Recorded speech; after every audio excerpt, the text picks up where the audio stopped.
আসসালামু আলাইকুম রহমতুল্লাহি ওয়া বারাকাতুহু। প্রিয় পর্দার আড়ালের মা ও বোনেরা ও আমার প্রিয় প্রাণপ্রিয় যুবক ভাইয়েরা, আজকের আলোচনার বিষয় নিশ্চয়ই আপনারা বুঝতেই পেরেছেন। থাম্বনেল দেখে আপনাদের আর বোঝার বাকি নাই।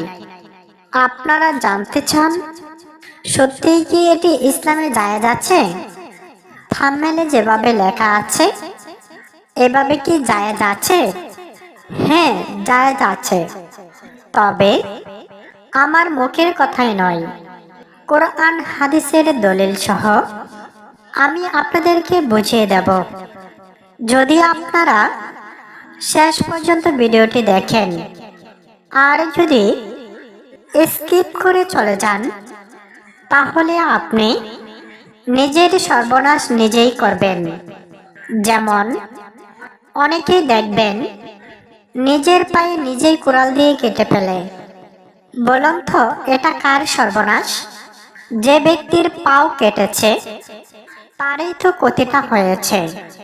ঠিক তেমনি ভাবে যারা যেখান থেকে ভিডিওতে ক্লিক করেছেন নিশ্চয়ই একটি উদ্দেশ্য নিয়েই করেছেন, এই বিষয়টি জানার জন্যই করেছেন।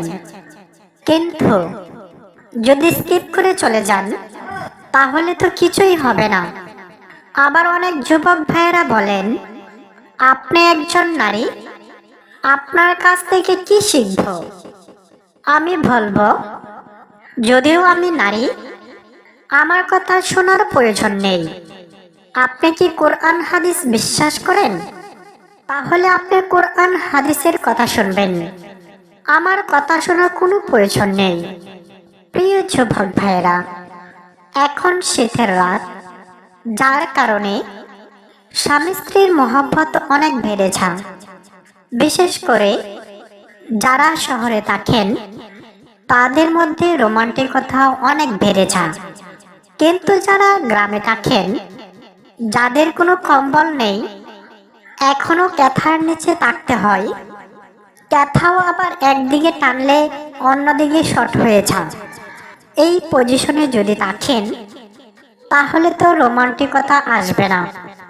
এমনকি স্বামী স্ত্রীর মধ্যে যে স্বাভাবিক সম্পর্ক সেটি করতে চান না। এতে করে পারিবারিকভাবে বিপর্যয় দেখা দেয়।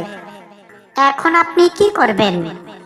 এই জন্যই যারা গ্রামে থাকেন আপনাদেরকে বলবো, শীতের মধ্যে প্রতিদিন সকাল বিকাল, যেমন প্রতিদিন সকালে 1 চামচ করে মধু এবং প্রতিদিন রাতে 1 চিমটি কালো জিরা, এটুকু খাবারের সামর্থ্য আছে।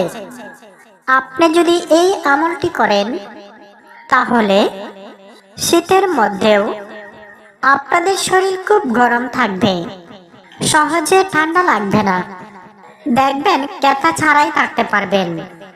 যদি আপনি এই আমলটি করেন তারপরেও যদি না হয়, স্বামী স্ত্রীর মধ্যে ভালোবাসার মধ্যে কোনো বিধিনিষেধ নেই, এটি মহান আল্লাহ তাআলা হালাল করে দিয়েছেন।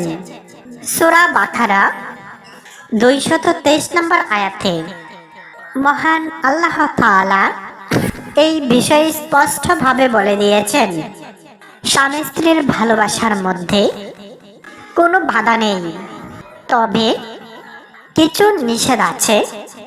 সূরা আল বাকারা 222 নম্বর আয়াতে রয়েছে। প্রিয় যুবক ভাইয়েরা, তাই আপনারা শীতের মধ্যে আপনার প্রিয়তমা স্ত্রী ভালোবাসার জন্য স্ত্রীর নাভির মধ্যে একটু মধু দিতে পারেন। সেই ক্ষেত্রে আপনি ভালোবাসার সাথে সেই মধুটা আপনি সুন্দর করে জিহ্বা দিয়ে খেতে পারেন। এতে করে আশা করি যুবক ভাইয়েরা অল্প সময়ে বুঝতে পেরেছেন। তো শীতের মধ্যে ভিডিওটি আর লম্বা করলাম না, ভিডিওটি এখানেই শেষ করলাম। সকলে ভালো থাকবেন, সুস্থ থাকবেন। সকলকেই ধন্যবাদ। আসসালামু আলাইকুম রহমতুল্লাহি ওয়া বারাকাতুহু।